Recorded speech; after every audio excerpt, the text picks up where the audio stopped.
adik-adik, selamat pagi, salam sejahtera, dan selamat hari Minggu untuk kita semua. Wah, senang banget nih ya, kita ketemu lagi dalam ibadah hari Minggu pelayanan anak. Tapi minggu ini kita mulainya online dulu ya. Minggu depan kita balik offline lagi deh. Adik-adik harus tetap semangat ya ikut ibadah hari ini. Nah adik-adik, sebelum kita mulai ibadah, yuk adik-adik kita bersaat teduh sejenak. Saat teduh dimulai.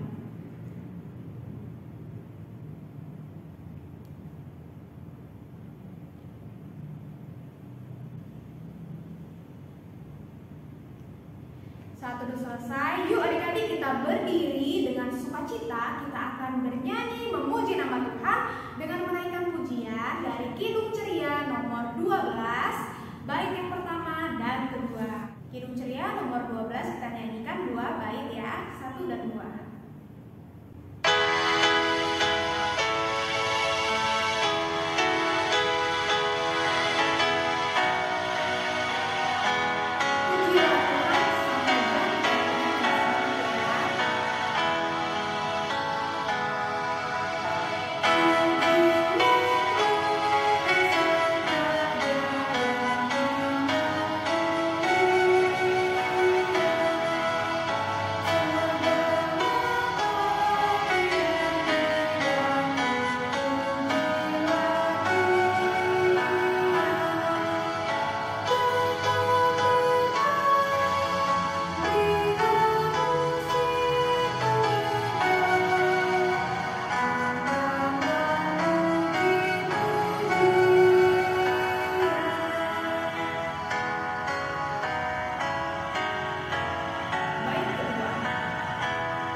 Adik-adik kita akan mendengarkan firman Tuhan. Mari adik-adik kita bersatu di dalam doa. Semuanya lipat tangan, tutup mata, tundukkan kepala, kita berdoa. Tuhan Yesus yang baik, kami bersyukur dan berterima kasih pada minggu pagi ini Engkau memberikan kami kesehatan dan kekuatan sehingga kami boleh berkumpul di rumah kami masing-masing untuk mengikuti ibadah hari Minggu pelayanan anak. Meskipun ibadah kali ini dilaksanakan secara online, tapi kami bersyukur Tuhan kami sudah boleh memuji nama Tuhan. Dan sebentar lagi kakak Layan akan bercerita tentang firman-Mu. Biarlah kami dapat duduk tenang, duduk manis, agar kami dapat dengan seksama mendengarkan kakak Layan kami bercerita. Sehingga ketika ibadah ini selesai, kami tidak hanya sebagai pendengar firman-Mu, tapi kami juga dapat menjadi pelaku-pelaku firman-Mu. Berfirmanlah Tuhan, kami sudah siap mendengar. Amin.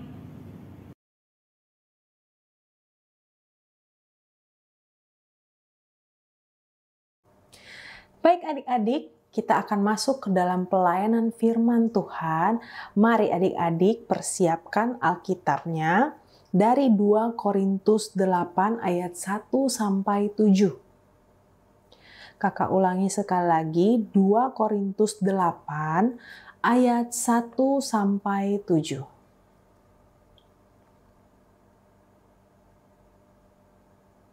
Sudah ketemu? Kalau sudah ketemu, mari adik-adik kita bangkit berdiri karena kita akan membacakan atau kita akan membaca ayat tersebut. Mari kita bangkit berdiri, adik-adik simak dengan baik karena kakak akan membacakan 2 Korintus 8 ayat 1 sampai 7. Di bawah terang judul pelayanan kasih. Saudara-saudara, kami hendak memberitahukan kepada kamu tentang kasih karunia yang dianugerahkan kepada jemaat-jemaat di Makedonia. Selagi dicobai dengan berat dalam pelbagai penderitaan, Sukacita mereka meluap, dan meskipun mereka sangat miskin, namun mereka kaya dalam kemurahan. Aku bersaksi bahwa mereka telah memberikan menurut kemampuan mereka, bahkan melampaui kemampuan mereka. Dengan kerelaan sendiri mereka meminta dan mendesak kepada kami supaya mereka juga beroleh kasih karunia untuk mengambil bagian dalam pelayanan kepada orang-orang kudus. Mereka memberikan lebih banyak daripada yang kami harapkan. Mereka memberikan diri mereka pertama-tama kepada Allah, kemudian oleh karena kehendak Allah juga kepada kami. Sebab itu kami mendesak kepada Titus supaya ia mengunjungi kamu dan menyelesaikan pelayanan kasih itu sebagaimana ia telah memulainya. Maka sekarang, sama seperti kamu kaya dalam segala sesuatu, dalam iman, dalam perkataan, dalam pengetahuan, dalam kesungguhan, untuk membantu dan dalam kasihmu terhadap kami, demikianlah juga hendaknya kamu kaya dalam pelayanan kasih ini. Demikian pembacaan Alkitab, terpujilah firman Tuhan. Haleluya. Haleluya, haleluya, haleluya. Adik-adik dipersilakan duduk kembali. Baik adik-adik, tadi kita sudah baca dari 2 Korintus 8 ayat 1 sampai 7. Nah, kakak ingin tanya nih atau ingin mengulas kembali, apakah adik-adik tahu nih siapa yang menulis kitab Korintus? Ya, yang menulis kitab Korintus adalah Rasul Paulus. Ya, siapa sih yang nggak kenal Rasul Paulus? Ya. Nah, adik-adik, jadi bacaan pada pagi hari ini itu menceritakan tentang pelayanan kasih. Nah, tentang pelayanan kasih, apa sih yang adik-adik tahu mengenai pelayanan ini? Ya, pelayanan itu ya memang kita melayani jemaat atau melayani sesama kita. Nah, pada bacaan kita pada pagi hari ini, Rasul Paulus ingin mengingatkan jemaat di Korintus ya pada saat itu. Nah, pada masa itu, mengapa Rasul Paulus menulis surat ini? Karena apa? Karena pada saat itu Yerusalem sedang dalam sedang dalam kesusahan atau penderitaan gitu ya. Apa-apa susah, mau makan susah, mau punya sesuatu juga susah gitu ya, lagi terpuruknya dalam segi kebutuhan mereka sangat-sangat sulit untuk dia dapatkan ya. Nah, salah satunya yang disebutkan oleh Rasul Paulus dalam bacaan tadi adalah itu Rasul Paulus menyebutkan jemaat-jemaat di Makedonia. Nah, jemaat-jemaat di Makedonia ini adalah salah satunya jemaat di Yerusalem yang sedang mengalami penderitaan atau mengalami kesusahan. Nah, tapi ada hal menarik yang Rasul Paulus perlihatkan pada kita di sini dalam bacaan ini. Apa tadi disebutkan? Nah, selagi dicobai dengan berat dalam pelbagai penderitaan, ya, mereka tetap apa adik-adik? Sukacita. Bahkan sukacita mereka itu meluap. Tahu nggak sih meluap itu seperti apa? Ya, meluap itu ya sangat sukacita, sangat berbahagia seperti itu ya. Nah, lucu nggak sih? Maksudnya aneh tidak sih? Mereka sedang dalam penderitaan tapi mereka bisa bersukacita. Loh, kok bisa Kak? Ya karena mereka itu tadi seperti judul yang setelah kita baca tadi, mereka hidup dalam pelayanan kasih. Nah, uniknya lagi di sini adik-adik, mereka sudahlah dalam penderitaan ya, dalam kesusahan ya. Nah, tetapi mereka tetap melakukan pelayanan kasih bagi sesama mereka. Nah, kok emang melakukan pelayanan kasih seperti apa sih Kak? Nah, mereka memberikan apa yang mereka miliki kepada sesama mereka. Jadi mereka menderita memang, tapi mereka tidak melupakan sesama mereka yang juga menderita gitu ya, yang juga menderita, bahkan lebih menderita bagi mereka. Nah, dalam kesusahan mereka ini mereka tetap berbagi adik-adik, tetap melakukan pelayanan dengan cara berbagi ya, berbagi dengan apa yang mereka miliki, mereka bagi ke orang-orang yang membutuhkan. Bayangkan, mereka sudah susah tapi masih mau berbagi. Nah, dalam bacaan kita pada pagi hari ini, Rasul Paulus menulis surat ini kepada jemaat di Korintus. Supaya apa? Supaya mengingatkan mereka bahwa mereka harus mencontoh jemaat di Makedonia. Kenapa? Ya karena jemaat di Korintus ini sudah menerima karunia dari Tuhan, menerima anugerah dari Tuhan, tapi mereka tidak melakukan apa-apa untuk dapat membantu sesama mereka, ya, atau mereka tidak dapat melakukan apa-apa sebagai rasa syukur mereka atas anugerah yang telah Tuhan berikan kepada mereka. Padahal mereka diberikan segala hal yang berkecukupan, ya, tidak kesusahan seperti jemaat di Yerusalem tadi, di Makedonia itu. Nah, di sini perbandingannya sangat jelas adik-adik, sangat-sangat jauh perbandingannya. Ya, orang yang menderita, jemaat Makedonia yang menderita jauh lebih baik dibanding jemaat di Korintus, ya, yang sudah berkecukupan, menerima berkat lebih gitu ya. Tapi mereka tidak mau membagikan anugerah atau membalas anugerah Tuhan itu dengan cara berbagi kepada sesama mereka yang sedang membutuhkan. Nah, jadi dalam surat yang Rasul Paulus ini tulis, Rasul Paulus menulis ini pada saat dia melakukan penggalangan dana. Penggalangan dana apa? Untuk membantu orang-orang di Yerusalem yang sedang kesusahan ini.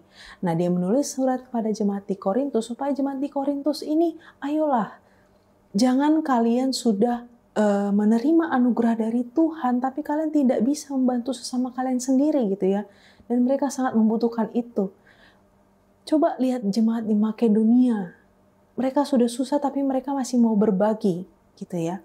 Mereka ingat sesama mereka. Nah, Rasul Paulus ini ingin jemaat di Korintus itu seperti itu, seperti jemaat di Makedonia itu, ya, melakukan pelayanan kasih sebagai rasa atau bentuk syukur mereka kepada Tuhan atas anugerah yang telah diberikan. Seperti itu adik-adik. Nah, kalau dilihat-lihat, kita ini sama sekali mirip dengan jemaat di Korintus. Mengapa kakak bisa mengatakan demikian? Ya, kita masih hidup dalam keegoisan diri kita sendiri, ya. Kita masih pedulinya hanya diri kita sendiri. Kita tidak melihat sekitar kita yang lebih membutuhkan gitu ya. Ada yang membutuhkan, kita cuekin, kita tidak peduli. Nah, kita tuh sama seperti itu adik-adik. Jujur saja, ya. Kita memiliki anugerah dari Tuhan, tapi kita lupa sekitar kita gitu ya. Kita lupa berbagi, kita lupa untuk bersyukur kepada Tuhan dengan melakukan pelayanan kasih. Nah, mungkin adik-adik juga bingung, Kak, dari tadi kakak ini nyebut-nyebut pelayanan kasih itu, maksudnya pelayanan kasih itu seperti apa? Nah, seperti ini. Misalnya adik-adik seperti yang dilakukan oleh panitia HUT GPIB Zebulon beberapa minggu yang lalu, ya. Mereka melakukan bakti sosial ke panti-panti asuhan kepada anak-anak atau panti-panti asuhan yang membutuhkan. Nah, emang mereka membutuhkan apa, Kak? Mereka membutuhkan sembako, ya, pakaian layak pakai, dan juga buku layak pakai, seperti itu, untuk mencukupi kebutuhan mereka, ya. Nah, adik-adik,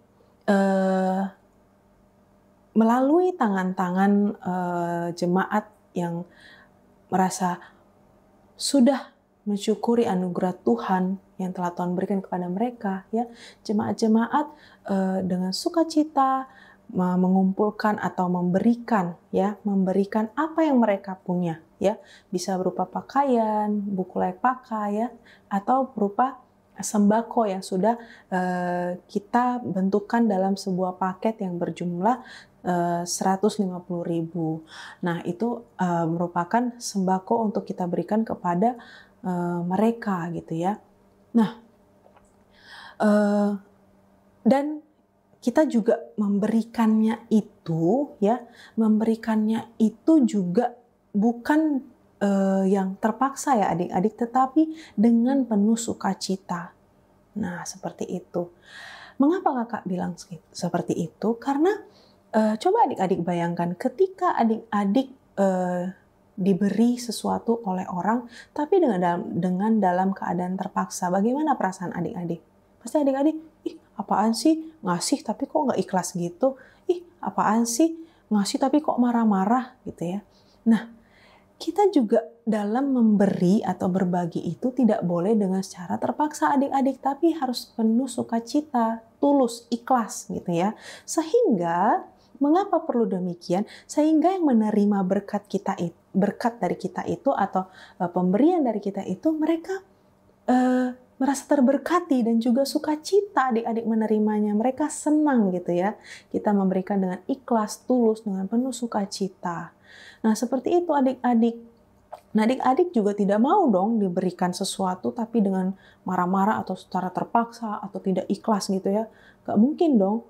Nah, gak mungkin juga di bakti sosial itu ya memberikan pakaian yang bolong-bolong atau yang rusak-rusak gitu ya, atau yang bercak-bercak. Gak mungkin, pasti kita memberikan pakaian yang benar-benar layak untuk dipakai lagi. Buku yang benar-benar masih bisa dibaca, yang kondisinya bagus ya, tapi masih layak dipakai. Nah, begitu adik-adik ketika kita memberi atau berbagi kepada sesama yang membutuhkan ya. Nah, kita harus memberi dengan tulus, dengan ikhlas ya. Seperti itu adik-adik. Nah, dalam pembagian bakti sosial itu juga tidak dipaksakan kita harus memberikan dalam berupa sembako yang sudah kita rubah menjadi uang sebesar 150, nggak harus. Tapi kita bisa juga menyumbangkan buku atau pakaian yang layak pakai. Apa yang kita miliki ya. Ketika kita memberi dengan tulus ya, memberi dengan penuh sukacita, dengan ikhlas, pasti orang yang mendapatkan barang-barang itu juga diberkati, merasa terberkati oleh pemberian adik-adik. Nah, seperti itu salah satu contohnya. Nah, contoh lainnya adalah ketika kita menerima anugerah yang berupa kepintaran. Kita diberi Tuhan kemampuan untuk dalam memahami pelajaran di sekolah. Nah, kita tidak boleh adik-adik pelit untuk berbagi ilmu kepada teman-teman kita yang susah dalam menangkap pelajaran. Nah, seperti itu.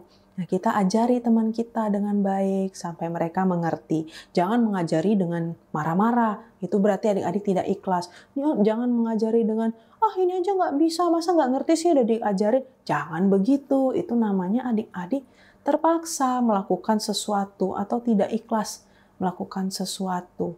Nah, banyak hal-hal lainnya juga yang adik-adik bisa lakukan dalam mensyukuri anugerah yang telah Tuhan berikan dengan melakukan pelayanan kasih, yaitu melakukan apa yang Tuhan ajarkan selama ini kepada adik-adik, melayani sesama ya. Melalui itu pelayanan yang sudah adik-adik lakukan, maka nama Tuhan semakin dimuliakan adik-adik. Tuhan pasti senang, Tuhan bangga punya anak-anak seperti adik-adik yang sudah mensyukuri atas anugerah yang telah Tuhan berikan kepada mereka. Nah, pada hari ini kakak ingin dan juga Rasul Paulus menginginkan supaya kita seperti jemaat di Makedonia, yang mana kita walaupun dalam kita kesusahan atau walaupun kita dalam penderitaan ya, jangan berpikir bahwa kita adalah yang paling menderita adik-adik. Ya. Kita harus lihat juga sekitar kita. Masih banyak yang lebih menderita daripada kita. Jadi jangan kita walaupun kita menderita, tapi jangan kita berhenti melakukan pelayanan kasih tersebut. Ya, agar apa? Agar Tuhan semakin dimuliakan melalui apa yang kita lakukan. Demikian firman Tuhan pada pagi hari ini. Terpujilah firman Tuhan. Amin.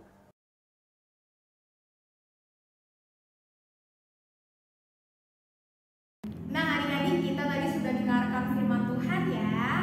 Semoga nih adik-adik yang mendengarkan gak cuma dengar, tapi juga kita lakukan dalam kehidupan kita sehari-hari.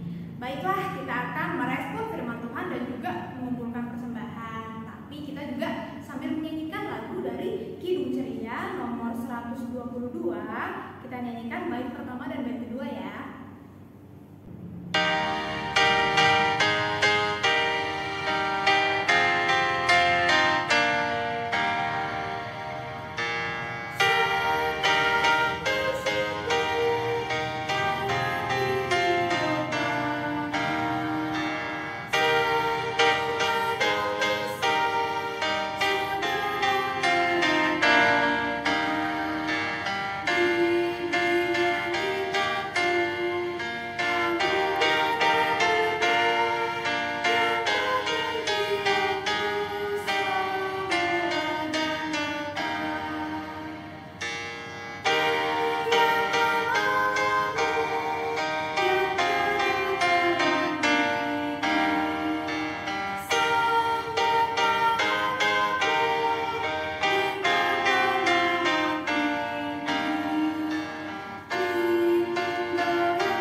Baik adik-adik, kita akan masuk ke dalam doa syafaat. Mari kita bersatu dalam doa. Ya Bapa, terima kasih atas kasih karunia-Mu sehingga pada saat ini kami masih bisa beribadah kepadamu, memuji dan memuliakan nama-Mu. Dan barusan saja kami juga mengumpulkan persembahan kami juga telah mendengarkan firman-Mu. Tuhan, kiranya buatlah kami dapat melakukan firman yang telah diajarkan Kakak Layan tadi, agar kami dapat melakukan pelayanan kasih dalam kehidupan kami sehari-hari ya Tuhan. Agar kami tidak lupa untuk bersyukur atas kasih karunia dan anugerah yang telah Tuhan berikan dalam kehidupan kami. Bapa, kami juga ingin berdoa untuk persembahan yang telah kami berikan. Biarlah Tuhan memberkati persembahan yang telah kami berikan. Biarlah tangan-tangan yang sudah memberikan dapat Tuhan berkati, dan juga melalui persembahan yang mereka berikan dapat memperluas pelayanan kasih di gereja-Mu GPIB Zebulon ini ya Bapa.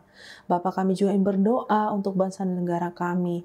Bapa, berkati Bapak Presiden kami, Bapak Jokowi, dan juga wakilnya beserta menteri-menteri yang berada di belakang Pak Jokowi, yang mendukung Pak Jokowi dalam melaksanakan program-program pemerintahan. Biarlah Tuhan berkati beliau dalam melaksanakan tugas dan tanggung jawabnya sebagai pemimpin negara ini ya Tuhan. Biarlah apa yang dilakukan Pak Jokowi itu juga seturut dengan kehendak-Mu ya Bapa. Bapa, kami juga ingin berdoa untuk gereja kami GPIB Zebulon. Tuhan berkati Ibu Pendeta Meska sebagai Ketua Majelis Jemaat kami, dan juga Ibu Pendeta Fiska yang memimpin jemaat di Bajam Esra Tiang Wangkang. Biarlah Tuhan berkati kedua pendeta ini dalam melaksanakan tugas dan tanggung jawabnya untuk melakukan pelayanan pada jemaat Zebulon dan juga Bajam Esra Tiang Wangkang. Tuhan berkati juga majelis-majelis yang mendukung mereka, menopang kedua pendeta ini agar pelayanan di gereja GPIB Zebulon dan Bajam Esra Tiang Wangkang dapat berjalan dengan baik. Biarlah bersama-sama mereka dapat mengarahkan atau melakukan pelayanan di GPIB Zebulon dan Bajam Esra Tiang Wangkang dengan sebaik-baiknya ya Tuhan, untuk jemaat, untuk setiap jemaat. Bapa, kami juga ingin berdoa untuk kedua atau untuk orang tua kami, yang dimana dalam terima kasih Tuhan atas pekerjaan yang Tuhan berikan kepada orang tua kami, sehingga mereka dapat bekerja, dapat mencukupi kebutuhan hidup kami ya Bapa. Bapa juga berkati mereka, berikan selalu mereka tenaga yang baru dan sukacita dalam bekerja ya Bapa, agar mereka juga tidak terlalu stres ya Tuhan dalam bekerja. Biarlah mereka penuh sukacita dalam bekerja, dan juga kami juga sebagai anak-anaknya juga dapat pengertian kepada orang tua kami, sehingga kami tidak membuat orang tua kami merasa orang tua kami tidak membebani pikiran orang tua kami ya Bapa. Bapa, selalu sehatkan orang tua kami agar mereka mampu melakukan aktivitas mereka ya Tuhan, dan jauhkan mereka dari segala sakit penyakit agar mereka selalu sehat-sehat. Bapa, kami juga ingin berdoa untuk pendidikan yang kami lakukan ya Tuhan. Sebagian dari kami sudah ada yang naik kelas, dan juga ada juga yang akan pindah ke kelas teruna. Tuhan, kiranya atau naik ke kelas SMP, Tuhan kiranya berkati kami dalam setiap pendidikan yang kami lakukan di sekolah. Tuhan, berkati kami sebagai murid-murid dan juga anak-anak Tuhan. Biarlah kami dapat melakukan atau dapat menjadi murid yang teladan, murid yang disiplin, murid yang baik ya Tuhan, yang dengar-dengaran akan ajaran gurunya ya Tuhan. Biar kami dapat menjadi berkat bagi teman-teman kami dan juga di lingkungan sekolah kami ya Bapa. Bapa, tahun ajaran baru akan segera kami hadapi. Biarlah Tuhan kami dapat menghadapinya dengan baik. Biarlah dalam tangan penyertaan Tuhan kami dimampukan untuk menghadapi tahun ajaran baru. yang akan datang. Bapa, kami juga ingin berdoa untuk teman-teman kami yang sakit. Tuhan kiranya jamah sakit penyakit mereka, agar mereka dapat bergabung dalam ibadah IHMPA minggu depan dan juga dapat melakukan aktivitas kembali dengan baik. Dan juga Tuhan, terima kasih atas pertambahan usia yang telah Tuhan berikan kepada teman-teman kami yang akan berulang tahun dalam seminggu ke depan. Biarlah Tuhan dapat memberkati mereka agar dapat menjadi anak-anak yang mau dengar-dengaran akan firman Tuhan dan juga dengar-dengaran akan orang tuanya ya Bapa. Bapa,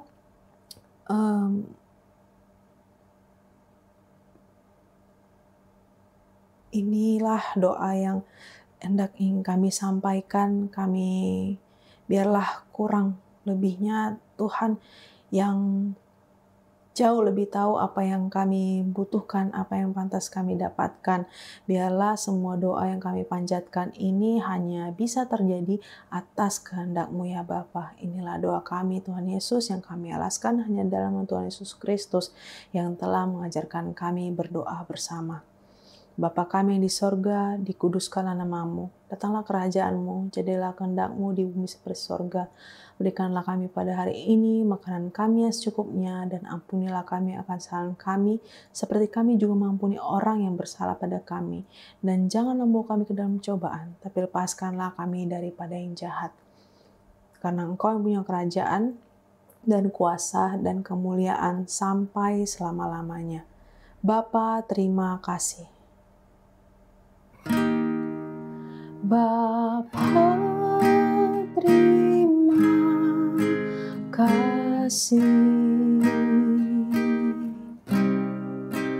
Bapa, terima kasih. Bapa di dalam surga, ku berterima kasih. Amin. Amin.